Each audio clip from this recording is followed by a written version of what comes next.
purpose of this presentation is to provide an update on the City of Napa's finances. We're going to go through the final revenue and expenditure numbers for fiscal year 9-10, look at revenue and expenditures for the current 10-11 fiscal year, and then look at our initial projections for the next 2-year budget cycle.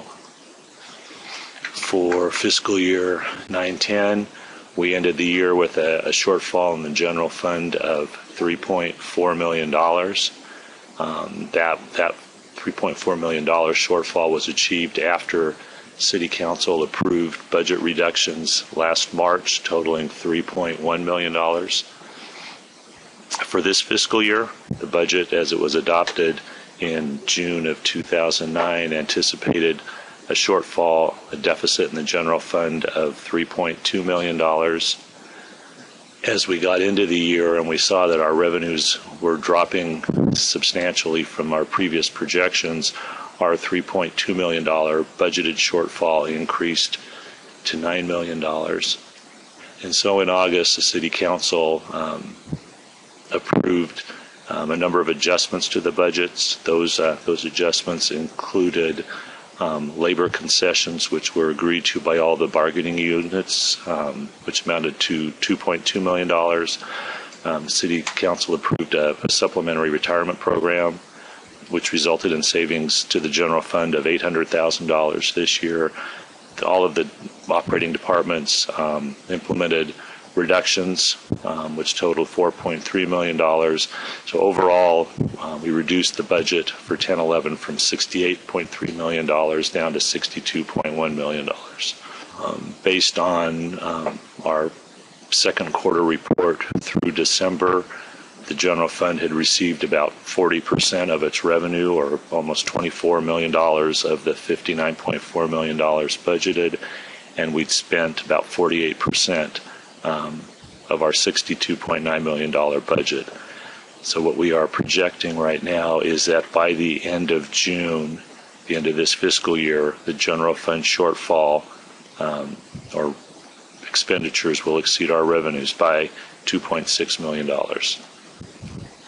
Looking ahead as we begin the next 2-year budget process, one of the challenges we're facing is a reduction in property tax revenue. Assessed valuation in the city has dropped substantially since 2007, 2008. Last year, our assessed valuation in the city was down almost 3%. This year, 10-11, it is down 1%, an additional 1%. And what we're looking going forward of a pretty flat increase. It looks like our loss in tax revenue has bottomed out.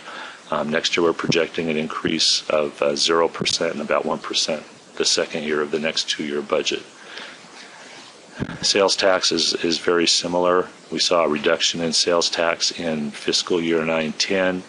Looking out for the next several years, it looks fairly flat with a modest increase of 3% in 11-12 and about 1% the following year. Third source of revenue, major source of revenue to the general fund is the transient occupancy tax. Again, as with the property and sales tax, transient occupancy dropped in 08-09. It was fairly flat last year, and we're projecting a slight increase over the next several years of about 2.5% in 11-12 and about the same amount the following year. For expenditures in the general fund, the major expenditure component for the city's general fund is labor, salaries and benefits, and this chart shows going back to 1998 and projecting forward through the next 2 years. Salary and benefits make up about 75% of the operating budget, and over time, as benefits have increased, salaries have made up a smaller portion of the budget, and benefits have made up a larger increase. But overall, about 76% of the operating budget is devoted to salaries and benefits. For the next 2-year budget cycle, we are projecting a continued deficit. For 11-12, our initial projections project a structural deficit of $4.5 million. That means our operating revenues are going to be $4.5 million less than our operating expenditures. And for 12-13, a structural deficit of about $4.4 million. The city has received one-time revenue from the county. These are excess ERAF funds, tax revenues that this county has collected, which are being rebated back to the city. These are not ongoing revenues. We received some funds in fiscal year 9-10. Again, in 10-11, the county has notified us that we can expect to receive these funds in fiscal year 11-12, but they're not ongoing, and we're projecting they're going to drop off the following year. So utilizing those funds, next year we can reduce our structural deficit by $3 million and deal with a shortfall of $1.4 million. And for fiscal year 12-13, if we do receive $1 million in excess ERAF funds, that will help make up our structural deficit and reduce it from $4.4 to $3.4 million. This chart just shows our projection looking out through fiscal year 2016 and 17. The first line shows our revenues, and you can see we're projecting a slow, steady recovery in revenues. The second line shows the one-time excess ERAF funds, if we are using those as we have planned to help offset part of the structural deficit. This red line is our total expenditures before adjustments. So if we had taken the 9-10 budget and not adjusted it last year downward, and it just had continued the growth of that budget as it had been projected, you can see we'd have a significant gap between revenues and expenditures, and that gap would continue through this period, at least the next 6 years. If we take the 10-11 budget as it is today and don't make any corrections for next fiscal year, there's still a significant gap between revenues and expenditures. This dotted line shows what would happen if we reduce our 11-12 expenditures down to a level more consistent with our available revenues, and then continue projecting those expenditures out through the next 6 years.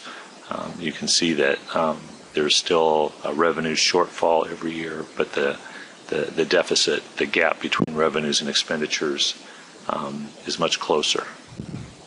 The challenges looking ahead that we're going to be facing as we put this budget together is a very slow economic recovery, the uncertainty of the one-time tax revenues, increasing labor costs. There are a number of capital funding requirements that need to be addressed, and the biggest uncertainty is the impact of the state budget on the city of Napa. City Council have met in a budget workshop at the end of January and identified a number of priorities.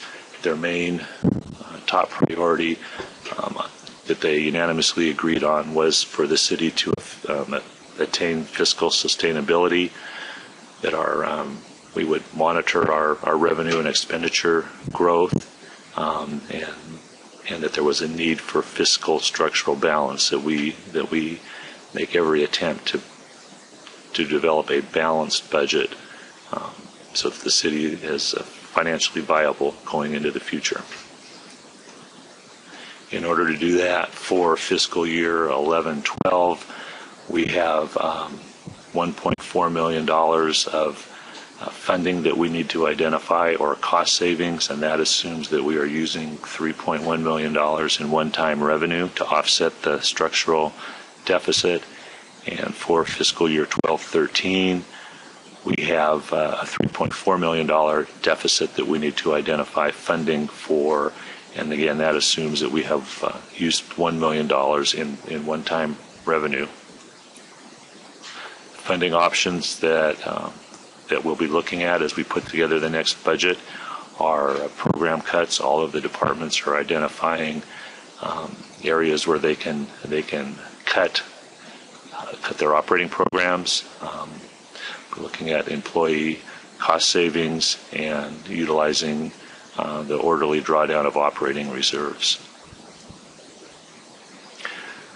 So looking at fiscal year 11-12, with a budget shortfall of $1.4 million, we have $2.9 million in operating reserves available.